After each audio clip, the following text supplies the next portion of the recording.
देखते हैं दो आउटलेट पाइप है। एक यहाँ से ये वॉश बेसिंग के लिए हो गया आउटलेट पाइप, और दूसरा जो है ये वॉशिंग मशीन के लिए,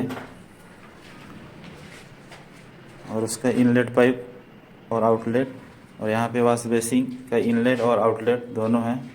तो इस तरह से पाइपलाइन हुआ है। वीडियो अच्छा लगा तो लाइक कीजिए, चैनल को सब्सक्राइब कीजिए, इंस्टाग्राम आईडी पर देख रहे हैं तो फॉलो कीजिए।